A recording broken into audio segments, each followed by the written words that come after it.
Alors, après avoir parlé de la présentation d'AutoCAD dans la vidéo précédente, ici, nous parlons de la gestion des documents dans AutoCAD. Un point assez élémentaire et très court, il serait question de voir juste la création d'un nouveau dessin, l'enregistrement, et nous allons dire un petit mot sur la protection des fichiers créés dans AutoCAD. Nous allons donc sur notre interface de travail où nous allons illustrer cela. Voilà l'interface de travail de AutoCAD où nous avons montré ici l'onglet de démarrage où nous pouvions directement ouvrir un fichier AutoCAD à partir de ce bouton-là, Start Drawing. Alors, je voudrais mentionner ici qu'il y a plusieurs façons d'ouvrir un nouveau fichier ou de créer un nouveau dessin. Je peux y aller directement sur cet onglet de démarrage en cliquant sur ce bouton. Il me crée un nouveau drawing.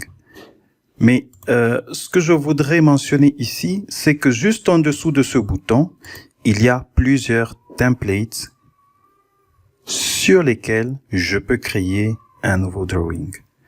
Pour commencer, je vais vous suggérer de commencer avec le template ACAD ISO. Pourquoi le template ACAD ISO? Tout simplement parce que ça vient avec une suite de configurations que nous allons automatiquement exploiter. Donc, si je veux lancer un nouveau drawing en cliquant sur ce bouton-là, il va me prendre la précédente configuration, la dernière configuration que j'ai utilisée. Par contre, si je le lance d'ici, je lance avec le template ACAD ISO et j'ai créé mon nouveau drawing.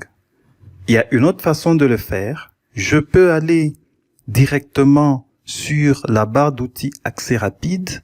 Si le bouton nouveau est actif, je vais cliquer sur le bouton nouveau. Il m'ouvre la boîte de dialogue où il me propose les différents templates sur lesquels je veux démarrer mon dessin. Encore pour commencer, par défaut, je vous suggère de prendre celui-là, ACAD ISO, et je vais faire ouvrir. J'ai créé un nouveau drawing sur lequel je peux, n'est-ce pas, travailler. Une autre façon de le faire, c'est d'aller sur le menu AutoCAD. À partir du menu AutoCAD, j'ai la possibilité de créer un nouveau dessin. Et là, je vais choisir le template. Je vais dire ouvrir. Maintenant, lorsque j'ai ouvert mon fichier de travail, il est important de remarquer ici que je vais directement voir que le fichier sur lequel je travaille est repris dans la barre de titre avec bien sûr la version du logiciel, le nom du fichier et l'extension du fichier. Et donc, les fichiers AutoCAD sur lesquels nous travaillons, ce sera des fichiers d'extension DWG. Et donc, tous les fichiers que nous allons enregistrer porteront cette extension. Je vais enregistrer mon fichier. Je clique donc sur ce bouton. Je peux enregistrer directement. Je vois directement que le type de fichier ici, c'est le DWG. Par défaut, il me prend la version 2018. Je peux choisir une version un peu plus antérieure pour qu'il soit compatible avec des versions du logiciel antérieur. Ça, c'est à volonté. Je vais mettre mon nom de fichier. Je l'appelle exemple. Alors, je vais l'enregistrer. Je le mets là, voilà, je le mets là, carrément. Voilà.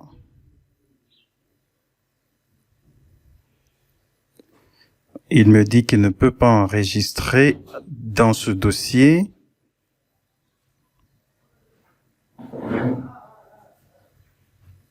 Parce qu'il n'est pas OK. Voilà. Alors, je vais le mettre là, dans Documents. J'enregistre. Voilà. Je viens donc d'enregistrer ce dessin à cette adresse que je peux directement voir s'afficher là. Si je veux retrouver mon fichier, je n'ai qu'à ouvrir l'explorateur de documents. Et dans cet explorateur de documents, je vais dans mes documents et je vois le fichier exemple que j'ai ouvert. Et donc, si je fermais ce document et que je voudrais le réouvrir pour travailler dedans, je peux aller dans la barre d'outils accès rapide, j'ai le bouton ouvrir, open, je clique là-dessus et je vais à l'emplacement où j'ai enregistré le document, je clique là-dessus et je fais ouvrir. J'ai à nouveau mon document qui est ouvert. Voilà à peu près l'élément sur la création d'un nouveau dessin et l'enregistrement. Je peux l'enregistrer sous. Ici, je peux changer de nom. Je peux changer de format de fichier. Là, c'est à volonté. Alors, un petit mot sur la protection des fichiers AutoCAD. C'est que depuis la version 2016 d'AutoCAD, la fonction d'ajout de mots de passe n'est plus disponible. Et donc ici, pour protéger les fichiers, je vais tout simplement vous suggérer soit de l'exporter dans un format PDF que vous allez protéger par la suite, soit de le compresser, de le mettre dans un zip et de protéger ce zip par un mot de passe. Voilà, merci pour avoir suivi cette partie. Rendez-vous dans la prochaine leçon où nous allons parler de l'environnement de travail AutoCAD.